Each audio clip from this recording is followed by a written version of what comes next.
Hi అండి. Welcome back to my channel one more mini blog. ఇవాళ గుత్తి వంకాయ మసాలాతో మేము ముందుకొచ్చాననమాట. గుత్తి వంకాయ మసాలా ప్రిపేర్ చేస్తానండి. ఇలాగా మిక్సీలో ఆడుకునే పదులని దంచుకుంటే చాలా టేస్టీగా ఉంటుందండి. ఆనియన్స్ దంచుకునండి బాగా మెత్తగాని ఒక పక్క తీసుకోండి. అందులో సాల్ట్, కారం, masala paste, chicken masala and colour food కూడా వేసుకోండి. మీ ఆప్షన్ అది. కలర్ ఫుడ్ నేనైతే వేసుకున్నానండి. ఇలా వంకాయలు వాష్ చేసుకుని కోసి పెట్టుకోండి.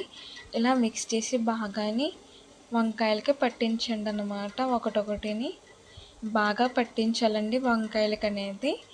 బాగా పట్టించకపోతే పచ్చి పచ్చిగా ఉంటుంది అన్నమాట. వంకాయ అనేది లోన పట్టదనమాట. చూసారా ఎంత ఫ్రెష్గా ఉన్నాయండి వంకాయలు. చెట్టుని తెంపిన వంకాయలు అన్నమాట. ఇప్పుడే ఫ్రెష్గా ఉన్నాయండి వంకాయలు. చూసారా ఎంత కలర్ఫుల్గా ఉన్నాయో.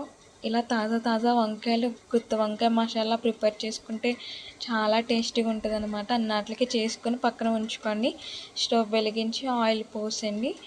ఆయిల్ హీట్ అయిన తర్వాత ఒకటొకటి వేసుకోండి అన్నమాట. వేసుకున్న తర్వాత బాగా కలపకండి. బాగా కలిపితే వంకాయ అనేది విడిపోద్ది అన్నమాట. అలా కలిపినట్టు కలపండి అనమాట. నెమ్మదిగానే బాగా కుక్ అవుతుంది అనమాట. పప్పుచారులో కానీ, సాంబార్లో కానీ, చారులో కానీ వేసి తింటే టేస్టే వేరండి. మీరు కూడా తప్పనిసరిగా ట్రై చేయండి. మీకు నచ్చినట్లయితే మా ఛానల్లో కమెంట్ సెక్షన్లో కమెంట్ చేయండి అనమాట. బాగా మగ్గిన తర్వాత అండి మసాలా అనేది కొంచెం ఉంటుంది కదా, అందులో వాటర్ పోసుకొని ఆ వాటర్ యాడ్ చేయండి అనమాట. యాడ్ చేసి లో ఫ్లేమ్లో పెట్టి బాగా మగ్గనిచ్చండి. చూసారా ఎంత మెత్తగా ఉడికిందో వంకాయ అనేది. అంతే టేస్టీగా ఉంటుంది అనమాట.